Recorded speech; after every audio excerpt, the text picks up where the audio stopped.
What I discovered at that restaurant changed everything. But my revenge? That's the part that went viral. Wednesday night, Marcus calls me at work with the worst lie of his life. "Riley, cancel dinner. My parents flew in from Barcelona this morning." Red flag 1. In 8 months, he'd mentioned his parents exactly twice. Never said they lived in Spain. Never talked about visiting them. Red flag 2. He always changed the subject when I asked about family. That evening, I drove to his apartment. His Tesla wasn't there.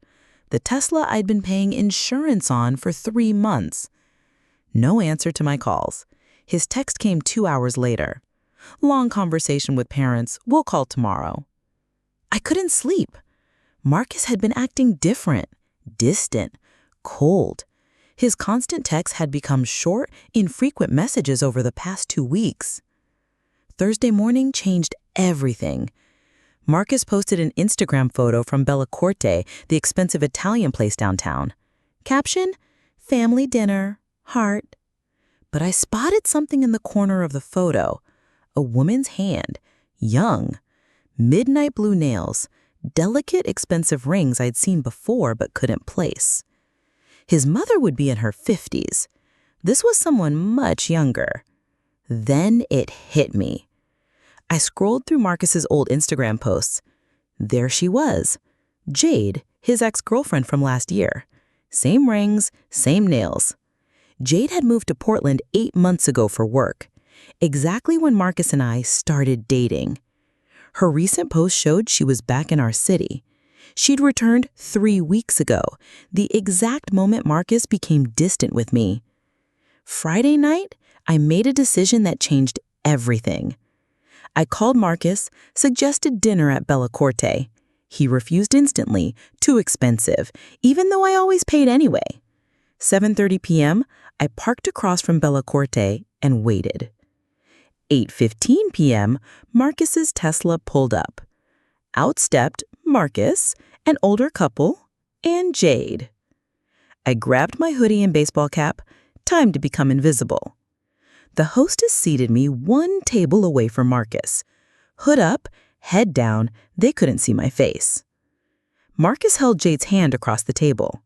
The older woman, his mother Victoria, smiled warmly at Jade. His father Diego raised his wine glass. What happened next destroyed me and saved me at the same time. "Mom, Dad, this is Jade, the love of my life. We're back together," Marcus announced proudly. Victoria clapped excitedly. "Wonderful! What about that other girl, Riley?" Marcus laughed. Diego chuckled. "That pathetic girl. She's just my walking ATM. I've been using her for months while I got Jade back. She pays for everything." I started recording audio under the table. My car, my clothes, my phone bill. She covers it all. I'll dump her next week once Jade moves back in. Diego nodded approvingly. "Smart son.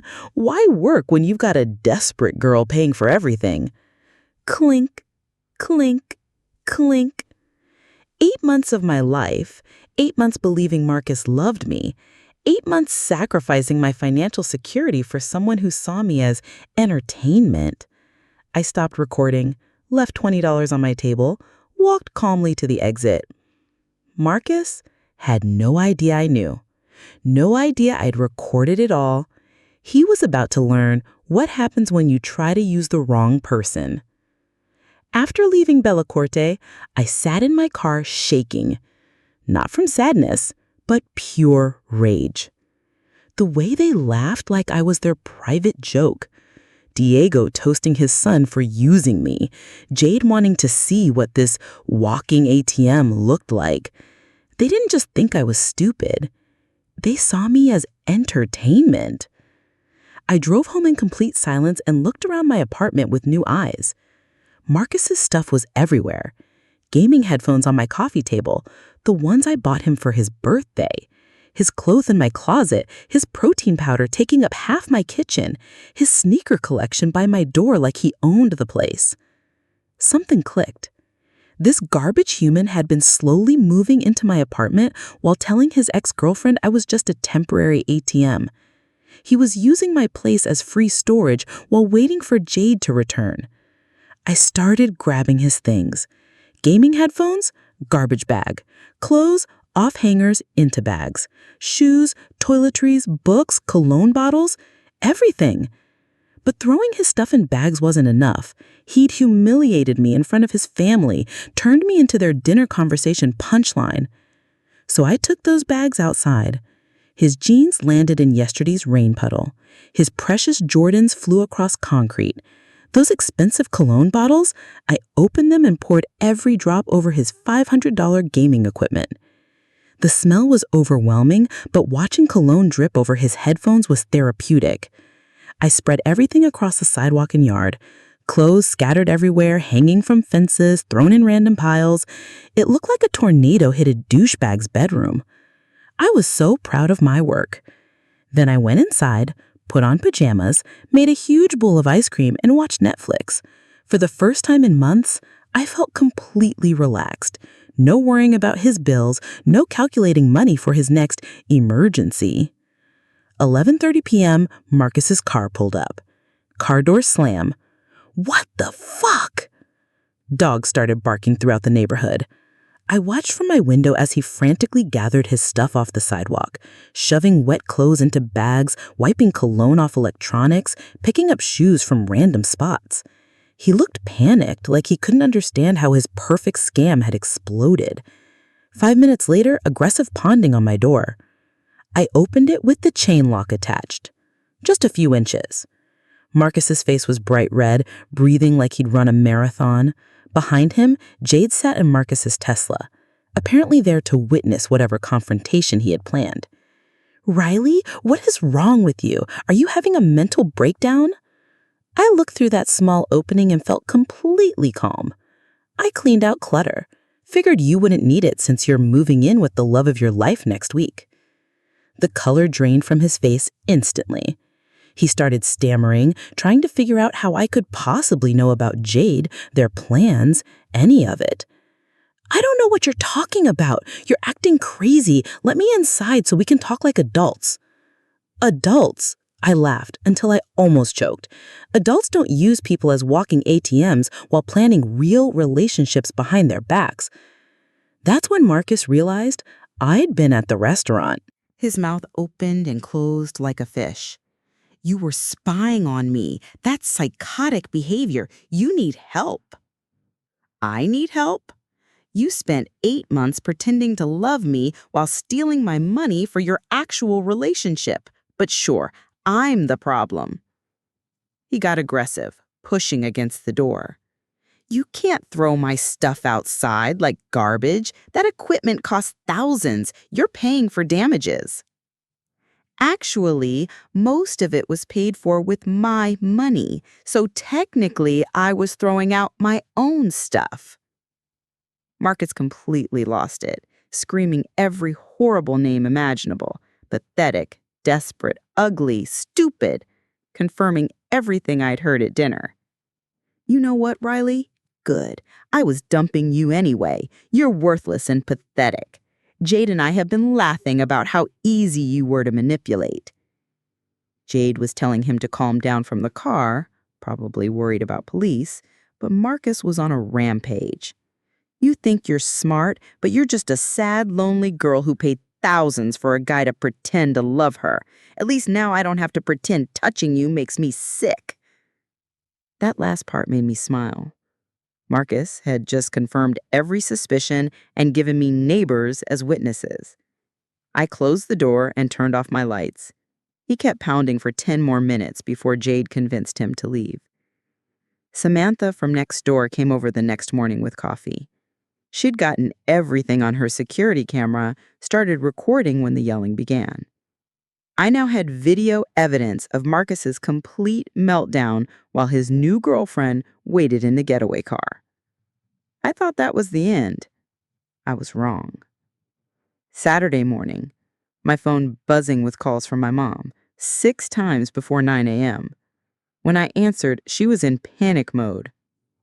Riley, Marcus called us. He's very worried about you. Says you had a breakdown and destroyed thousands of dollars of his belongings for no reason. He thinks you need professional help. This piece of garbage had called my parents to make me look crazy. Mom kept saying Marcus sounded genuinely concerned that destroying property wasn't how adults handled breakups. She wanted me to apologize to Marcus and pay for damages. I hung up, which probably proved his point about my instability. Sunday morning, I went to Samantha's and got that security footage. We burnt it onto DVD. I took it straight to my parents. Watching Marcus's meltdown from the camera angle was even better than living it. You could hear everything, him calling me pathetic, admitting he planned to dump me anyway, bragging about manipulation. My parents' faces went white hearing Marcus scream about how touching me made him sick. Dad immediately apologized for not believing me. Mom cried about how convincing Marcus had sounded. But Marcus wasn't done messing with my life. Tuesday, he showed up at my building again. Different this time. Confident, smug, enjoying some private joke. New clothes I definitely hadn't paid for. He stepped in front of me with a fake smile. "Hey, Riley, I came to pick up things I left, important stuff I need back."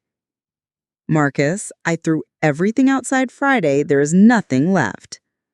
But he insisted on searching my closets and drawers for valuable items he couldn't replace. Obviously bullshit. He wanted inside to start a confrontation. When I refused and tried to push past, he grabbed my arm.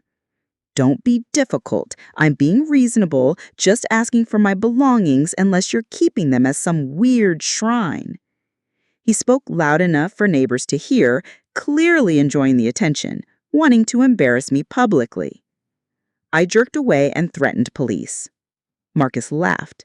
"Go ahead. I'm sure they'll be interested in how you destroyed thousands in a psychotic rage. I've got photos, documentation of all your damage." That's when I realized this wasn't about stuff. This was intimidation. He wanted to prove I couldn't hurt him, that he could still control me whenever he wanted. Over the next days, Marcus started showing up everywhere, not stalking, but deliberately rubbing his happiness in my face. Coffee shops, Marcus and Jade laughing at corner tables. Grocery store, them in checkout ahead of me, Marcus speaking extra loud about loving Jade and their amazing future, glancing back to ensure I heard every word. My workplace, Marcus parked his Tesla in front of the building for over an hour, waiting for me to come out. When my shift ended, he rolled down his window and said, "Hey, Riley, thanks for helping me realize what I was missing. Being with Jade has shown me what real love feels like. Hope you find someone who appreciates you someday." Jade smiled and waved like we were friends, enjoying the performance. But Saturday morning was the worst. Marcus waited outside my building alone, leaning against his car like he owned the street. When I came down, he pushed off his car and walked over. "Riley, I wasn't completely honest about something." I kept walking, but he followed. "Truth is, I never actually loved you. From the beginning, it was always about Jade. You were just convenient while I waited for her return. But I'm grateful for everything you did during that difficult time." He was smiling like he was doing me a favor by being honest about using me. At my car, Marcus leaned against the driver's door so I couldn't get in. "I know this hurts, but you should understand reality. You're nice, but you were never enough for someone like me. Jade and I are just on a different level." I completely lost it, screaming about what a pathetic excuse for a human he was, how he'd end up alone because nobody decent would love someone so manipulative. Called him a loser who couldn't pay bills without exploiting women too good for him. Marcus grinned while I screamed, having the time of his life watching me lose control. When I ran out of things to yell, he shrugged and walked back. "Thanks for the entertainment, Riley. This has been really fun." He drove away, still smiling. I realized Marcus got sick satisfaction from these confrontations. He enjoyed seeing me upset because it proved he still had power over my emotions. Every reaction fed his ego. I blocked his number after that, hoping he'd move on to his amazing new life instead of bothering me. But karma was preparing something beautiful. 1 month later, Sunday night, 11 p.m., getting ready for bed when I heard weird tapping at my window. Someone was throwing pebbles at my third-floor window. I looked outside and saw a figure in the worst rainstorm we'd had all month. Marcus, soaking wet, no umbrella, no jacket, standing in pouring rain like a pathetic romantic movie scene. Except instead of charming love interest, he looked like a drowned rat who'd been sleeping in his car for a week. I opened my window and yelled at him to leave before I called police. Marcus started shouting back. What he said made my entire month. "Riley, please, I need to talk to you. Jade is gone. She took everything and disappeared. I have nowhere else to go." I literally started cackling, full evil villain laughter echoing through the neighborhood while this garbage stood in rain begging for help. The same man who'd spent weeks rubbing happiness in my face was admitting his perfect reunion had crashed and burned. I told him that sounded like a personal problem and started closing my window. Marcus completely lost it, screaming about being sorry, making terrible mistakes, needing to explain what really happened. So ridiculous that I grabbed my phone and started filming him. This grown man having a breakdown on the sidewalk at midnight, begging his ex-girlfriend to save him from his own consequences. After 10 minutes of his sob story from 3 floors up, I told him to come inside before neighbors called cops. Not from sympathy. I was dying to hear exactly how spectacularly his life had fallen apart. Marcus looked worse up close. Completely soaked, hair plastered to his head, a desperate, wild look in his eyes I'd never seen. I made him stand on my doormat so he wouldn't drip on my carpet. Then I sat on my couch with tea, prepared to enjoy the best entertainment ever offered. "Riley, I know you hate me, but everything with Jade wasn't what I thought it would be." I told him to start from the beginning and explain how his perfect love story became him standing outside like a homeless person at midnight. Here's what happened. Jade had been planning her own scam the entire time.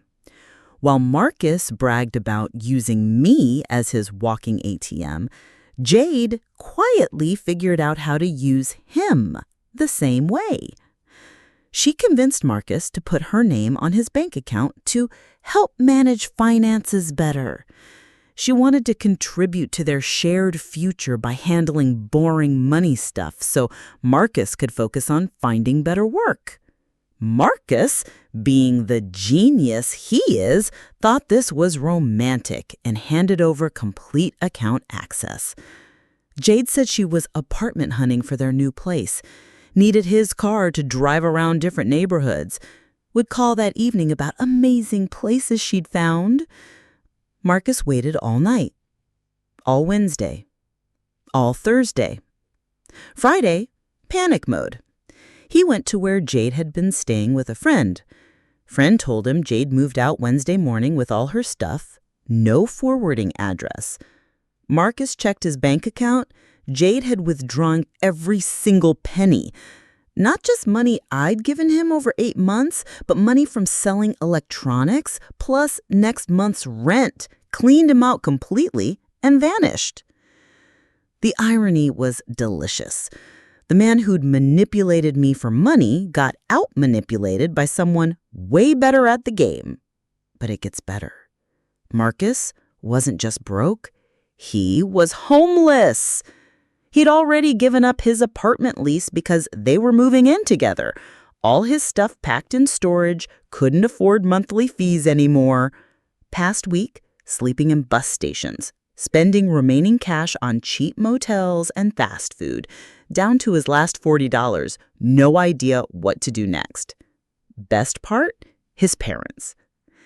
Diego and Victoria called every few days, checking on things with Jade, so excited about the romantic reunion, asking when they'd officially meet their future daughter-in-law. Marcus had been lying, saying everything was perfect, but he couldn't keep up the charade much longer. If parents found out Marcus was homeless and scammed by the woman they'd toasted at dinner, they'd lose their minds. Diego would drag him back to Spain to work in his cousin's restaurant for minimum wage. That's why he came crawling back at midnight. "Riley, I don't deserve forgiveness, but please consider letting me stay a few days while I figure out my next move. I'll sleep on the couch, clean your apartment, do whatever you want. Just need somewhere safe while I put my life together." I completely lost it, laughing so hard I couldn't breathe. I told Marcus he must be delusional thinking I'd help him after he spent weeks taunting me about his amazing life without me. I reminded him of every cruel thing he'd said, every attempt to make me feel small, every moment rubbing happiness in my face. "You called me a walking ATM, Marcus. Told your parents I was pathetic and desperate, said touching you made you sick. Now you want me to save you from your own stupidity?" Marcus started crying, actual tears, while begging me to reconsider. Said he never meant those horrible things, only said them to impress Jade and his parents, that deep down he'd always cared. I was done listening to lies. I filmed him again, this pathetic, broken man sobbing in my living room, admitting his perfect relationship was complete fraud. Posted the video on TikTok. POV, your manipulative ex comes crawling back after his girlfriend scams him the same way he scammed you. Hundreds of views within minutes. Marcus panicked, begging me not to post anything because he was terrified of parents finding out. That made me want to document his humiliation even more. I gave Marcus exactly 5 minutes to get out before I called police for trespassing. When he argued, I reminded him I had security footage of weeks of harassment and Samantha would testify about his aggressive behavior. Marcus left looking like his world had collapsed, which basically had. No money, no home, no girlfriend, no prospects without prawling the parents and admitting failure. Next morning, Marcus on my building steps again. When he saw me, jumped up for one more approach. "Riley, I'm literally begging you to reconsider. I have nowhere else to turn. I'll pay back everything once I get on my feet." I looked at this pathetic excuse for a human and felt zero sympathy. The same man who'd laughed with family about manipulating me, the same man who said I would never be enough for someone like him. I told Marcus he could try begging on street corners if he needed money. Maybe his experience being used and discarded would teach him empathy. Walked past him to my car, drove to work, left him with his head in his hands. Yesterday, Marcus still occasionally outside my building, more defeated each time. Samantha says he's been asking tenants for odd jobs and cash. 2 days ago, Marcus tried getting tough one last time. Coming home from work, found him on the steps looking like complete garbage. When he saw me, had the nerve to stand up and try intimidating me. "I'll remember this, Riley. When I get back on my feet, you'll be begging me to come back. You'll see what you lost." I burst out laughing in his face. This homeless, broke, pathetic man who smells like he hasn't showered in weeks was threatening me about his big comeback. I told him McDonald's was 2 blocks away. Maybe they'd give him food if he asked nicely. Or maybe not. Hope he enjoys wondering where his next meal comes from and sleeping wherever homeless people sleep. Maybe now he'll understand what it felt like being used and discarded by someone who never cared. Karma is absolutely beautiful. What would you have done in my situation? Let me know in the comments below, and don't forget to follow for more wild story updates.